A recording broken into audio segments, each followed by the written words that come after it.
Some of you guys will know, as my close subscribers, that I was hit with strikes again on YouTube, and I was actually not expecting to be uploading again for another 2 weeks. The day that my ban was lifted, I received a second strike, and this is in the same pattern as what happened to me last year. I received a strike, it gave me a week ban, and then the day that that ban was lifted, I received a second strike, and it gave me a 2-week ban, keeping me off of my channel for 3 weeks total. When it happened to me last year, the first strike was a video that was relevant, and then the second strike was where they went down to my playlist and found another video that they didn't like that was a year old and gave me a strike on that. The same thing happened again this time. On March 30th, I got a strike on the day that the unlisted video was lifted, and it was on a video that, as you can see, I uploaded on June 15th of 2020, and they hit me for the same thing, talking about that middle word there in the title. In the request to review, I spelled out what I thought was happening, and I just told them, I hear you. No more videos about that. No more. Done. I will not put any more videos about that on your platform. Today I woke up and I check my YouTube account anyways, even though I know I'm on a ban. I still like to check it.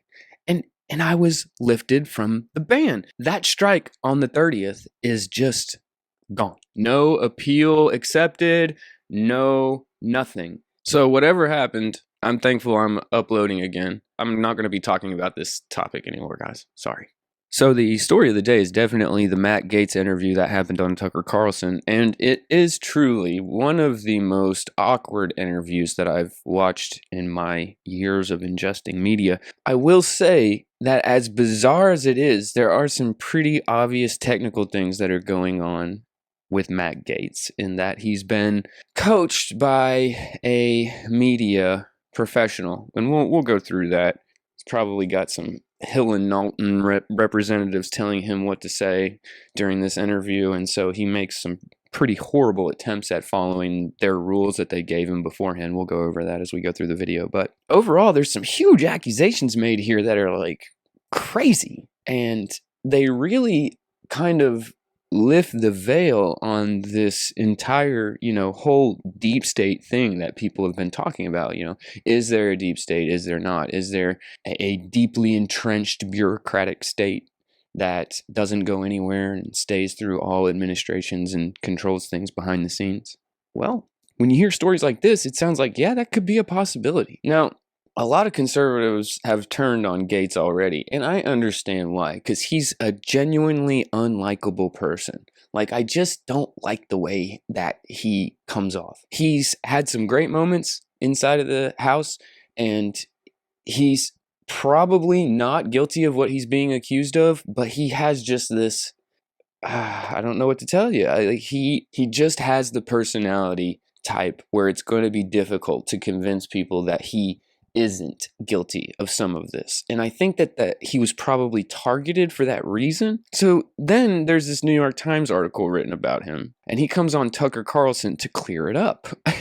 And he doesn't clear it up. He makes it a lot stranger. So let's just get into it. Just a couple of hours ago, late this afternoon, the New York Times ran a story saying that Florida Congressman Matt Gaetz is under federal investigation for playing some role in sex trafficking and potentially having a relationship with a 17-year-old girl. There are very few details in major news outlets tonight about this story. We have no background on it all, and not even any very informed questions. Instead, we've invited Congressman Gaetz on the show to respond to these stories and give us his view of them. Congressman. So from the beginning of the introduction, Carlson is distancing himself from Matt Gaetz. Gaetz has been on Carlson several times. He's giving Gaetz the platform to speak about his side of things. And yet, right from the outset, Tucker does not want a connection made between the two of these people. Thanks so much for coming on. Appreciate it. So this is obviously a serious allegation. Tell us what the truth is from your perspective. It is a horrible allegation, and it is a lie. The New York Times is running a story that I have traveled. It is a horrible allegation, and it is a lie. And that is a statement that has been prepared. He was going to open his statement with that line since yesterday. with a 17-year-old woman, and that is verifiably false. People can look at my travel records and see that that is not the case. What is happening is an extortion of me and my family involving a former Department of Justice official. On March 16th, my father got a text message demanding a meeting wherein a person demanded $25 million in exchange for making horrible sex trafficking allegations against me go away. Our family was so troubled by that, we went to the local FBI. And the FBI and the Department of Justice were so concerned about this attempted extortion of a member of Congress that they asked my dad to wear a wire, which he did with the former Department of Justice official. Tonight, I am demanding that the Department of Justice and the FBI release the audio recordings that were made under their supervision and at their direction, which will prove my innocence and that will show that these allegations aren't true. They're merely intended to try to bleed my family out of money. And this former Department of Justice official tomorrow was supposed to be contacted by my father so that specific instructions could be given regarding the wiring of $4.5 million as a down payment on this bribe. I don't think it's a coincidence that tonight, somehow, the New York Times is leaking this information, smearing me, and ruining the investigation that would likely result in one of the former colleagues of the current DOJ being brought to justice for trying to extort me and my family. All right, so that's his side of the story. So let's walk through it, okay? March 16th, his father is approached by a former DOJ official that says there is an investigation into his son and his involvement in a sex trafficking ring and his involvement with a 17-year-old girl. But this former DOJ member says that he has connections that can get this all disappeared. And all they need to do is wire $25 million to him and he can make this disappear. Now, instead, Matt Gaetz and his father went to the FBI. So right there, they broke the extortion rule. That's a key thing, right? So they said, don't go to the FBI. We're going to make this disappear. You just pay us $25 million. And his father goes to the FBI instead.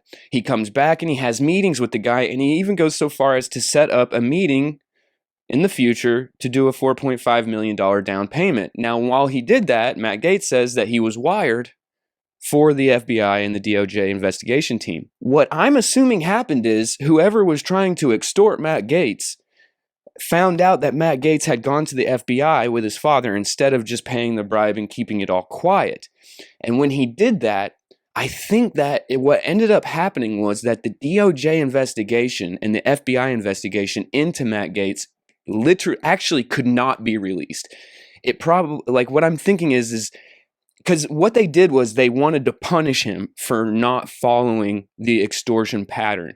He went to the feds, and that should have resulted in a releasing of the DOJ and FBI investigation, his arrest, and proof that he was involved in a conspiracy that involved human trafficking. But instead, what happened was a shoddy leak to the New York Times vaguely accusing him of these things. So, Matt Gaetz and his father broke the extortion set of rules when they went to the feds, but then now the people who are extorting him broke the rules because they didn't have the blackmail that they said they did.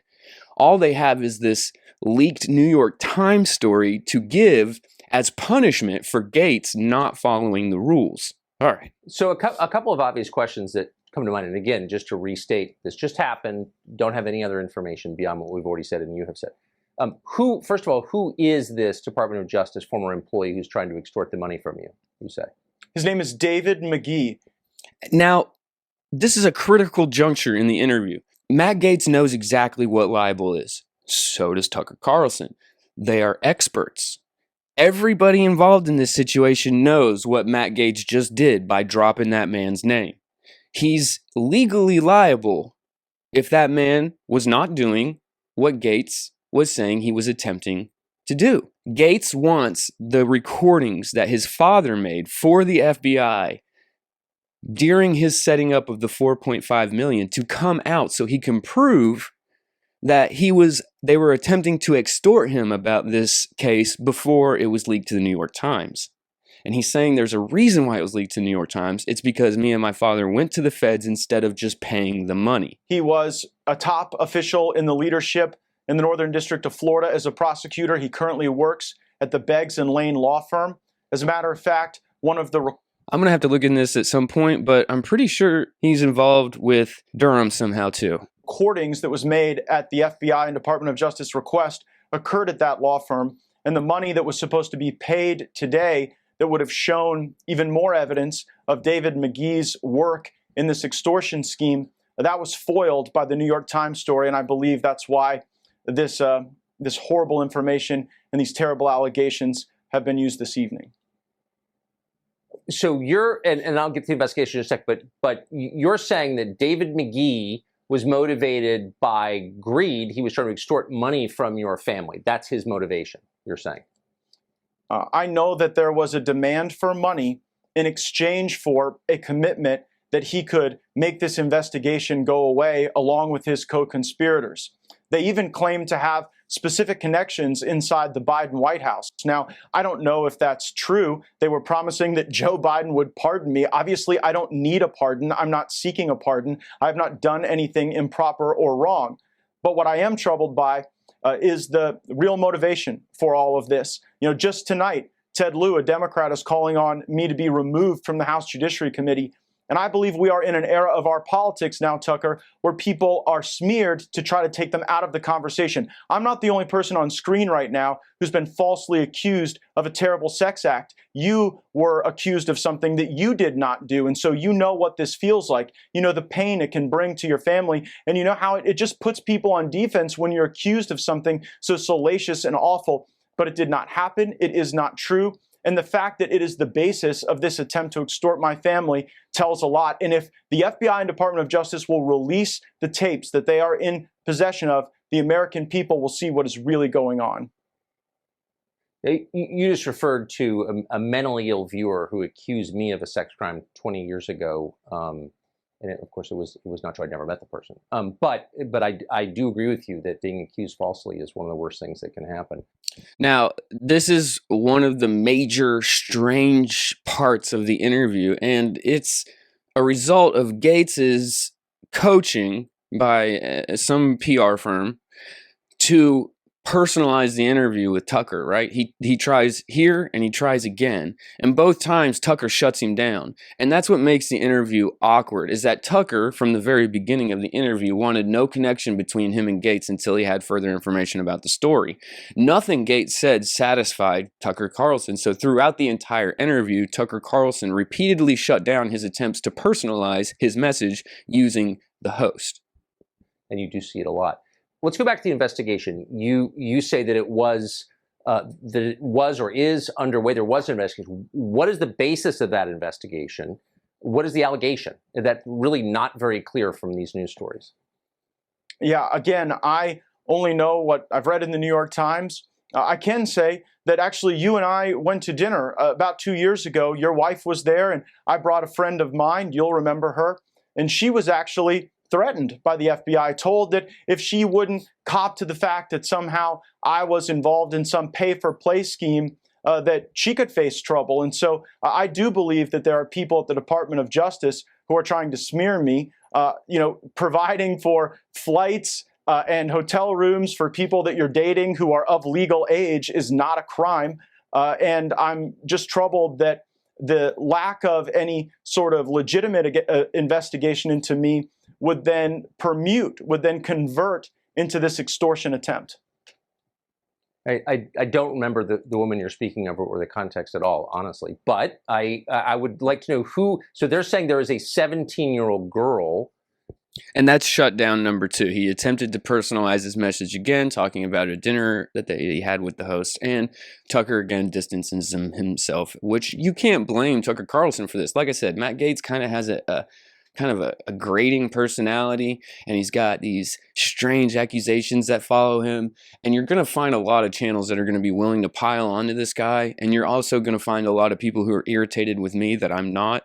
But the reality is that he's really suffering some major negative points here because of his personality and his past. And if we can ignore that and look at the things that he's saying, they're actually quite troubling. Whoever this girlfriend was that he brought to dinner with Tucker Carlson, the story is that Tucker Carlson shut him down, but nobody's talking about the fact that Matt Gaetz said that this woman will testify that the FBI came to her and threatened her if she didn't admit to whatever they wanted her to admit about Matt Gaetz. Okay, that's highly troubling if so. And these accusations are not without merit. Let's not forget that it was the FBI that turned out to have been sitting on the Hunter Biden hard drives. And I can't help but to feel like Matt Gaetz calling on the FBI to release these tapes feels an awful lot like people calling on the FBI to release those tapes. And we all know that never happened. The FBI never even answered for the fact that they didn't do an investigation based off the information on the hard drives, more or less the fact that they released the information. That's what's so bizarre to me about a lot of conservatives in this space. They want to support police, but at the same time, you have to understand how crazy it is that Matt Gaetz is working with the FBI and the DOJ to attempt to set up the FBI and the DOJ who are attempting to extort him. This willingness to let the FBI investigate the FBI and to let the DOJ investigate the DOJ, we've got to end that. We've got to end that. And in a country where we're supposedly free, this story has to be played out publicly. It must. Because if he's guilty, then obviously it has to be played out publicly. But if he's innocent, there's a larger conversation that we must have here. Because when they used all the tactics that they used on Trump, we all kind of saw it. We knew that it was wrong, but we're not saying anything in large numbers. Now, in the back of your head, you have to understand if they're doing that to the president, they're doing that to the everyday American. And now we're seeing that it's being weaponized on a lower political rung. And Gaetz is right. It's no accident that they're calling on him to be removed from the Judiciary Committee already. And yet, there's literally not even been a founded allegation made against Matt Gaetz. There has only been an extortion attempt based on a supposed investigation in the FBI and DOJ. The investigation in the FBI and DOJ has not been released. This is a crazy story. Who you had a relationship with, is that true? And who are they? Who is this girl? What are they talking about at the New York Times? The person doesn't exist. I have not had a relationship with a 17-year-old. That is totally false. The allegation, as I read it in the New York Times, is that I've traveled with some 17-year-old in some relationship. That is false, and records will bear that out to be false. How long has this investigation been going on? Do you know? I don't know. When were you first? And see, this is strange to me. Again, Tucker wants to drill down on the story behind the story. He came on and he said, we don't have any facts. We don't have any intelligent questions. We know nothing about this story, right? As Matt Gaetz tells the story, Tucker skips completely over the extortion attempt, the DOJ name that was dropped, Matt Gaetz's emphatic denials, skips over all of that and goes straight to the story behind the story. Well, what's up with this investigation that they were trying to extort you over? Well, wouldn't you want to find out about the extortion story first? You said at the beginning of the interview that you knew nothing about it, and now you want to skip it and go to what caused the beginning of the story. It almost seems like you want to talk about more about what the New York Times was talking about and less about what Matt Gaetz wants to talk about. Informed of it. Again, I really saw this as a deeply troubling challenge for my family on March 16th, when people were, talking about a minor and that there were pictures of me with child prostitutes. That's obviously false. There will be no such pictures because no such thing happened. But really on March 16th was when this got going from the extortion standpoint.